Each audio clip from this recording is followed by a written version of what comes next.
بسم اللہ الرحمن الرحیم۔ السلام علیکم۔ روزانہ واقعات سننے کے لیے اس چینل کو سبسکرائب کر دیجیے۔ حضرت عمر فاروق رضی اللہ تعالیٰ عنہ جب تخت خلافت پر صدر نشین ہوئے تو آپ رضی اللہ تعالیٰ عنہ کی خلافت کا چرچا اور آپ کی شان و شوکت کی دھوم مشرق سے مغرب تک پہنچی۔ جس وقت بادشاہ ہرقل نے اب رضی اللہ تعالیٰ عنہ کا ذکر سنا تو بڑا بے چین ہوا۔ ایک نصرانی پہلوان کو انعام کا لالچ دے کر حضرت عمر رضی اللہ تعالیٰ عنہ کو شہید کرنے کے لیے آمادہ کیا۔ کہا کہ اگر مدینہ جا کر حضرت عمر رضی اللہ تعالیٰ عنہ کو قتل کرے گا تو تجھے بہت سا مال و دولت دیا جائے گا۔ یہ حکم سن کر وہ نصرانی پہلوان مدینہ کی طرف روانہ ہوا۔ جب مدینہ کے قریب پہنچا تو اسے پتہ چلا کہ مسلمانوں کے امیر حضرت عمر رضی اللہ تعالیٰ عنہ بیوہ اور یتیم بچوں کی زمین اور باغات وغیرہ کے ملاحظے کے لیے باغ میں تشریف لے گئے ہیں۔ یہ نصرانی پہلوان بھی باغ میں پہنچا اور حضرت عمر رضی اللہ تعالیٰ عنہ کو دیکھ کر ایک درخت پر چڑھ گیا۔ کچھ دیر بعد اتفاق سے حضرت عمر رضی اللہ تعالیٰ عنہ بھی اس درخت کے نیچے تشریف لائے اور ہاتھ کا تکیہ بنا کر زمین پر لیٹے، بغیر کسی بستر اور تکیے کے سو گئے۔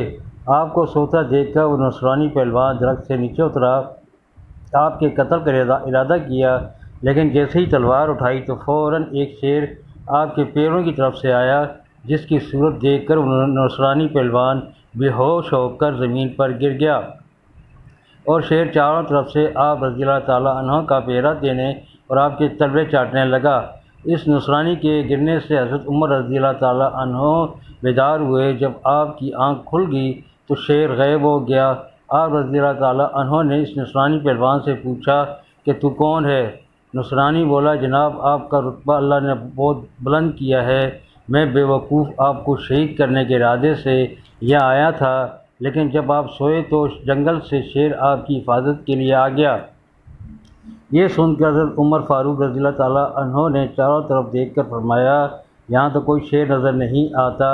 اتنے میں غیب سے آواز آئی، اے عمر، تو ہمارے دین کی حفاظت کرتا ہے، ہم تیرے دشمنوں سے تیری حفاظت کریں گے۔ یہ غیبی آواز سن کر نصرانی پہلوان بھی حیران ہوا اور آپ کے ہاتھوں کو بوسہ دے کر عرض کیا، حضرت جنگلی شیر آپ کا پہرا دیتے ہیں اور آسمان کے فرشتے آپ کی تعریف کرتے ہیں، پھر آپ کے ہاتھ پر کلمہ پڑھ کر مسلمان کیوں نہ ہوں؟ یہ کہہ کر وہ نصرانی مسلمان ہو گیا۔ اس طرح کی ویڈیو کے لیے اس چینل کو سبسکرائب کر دیجیے۔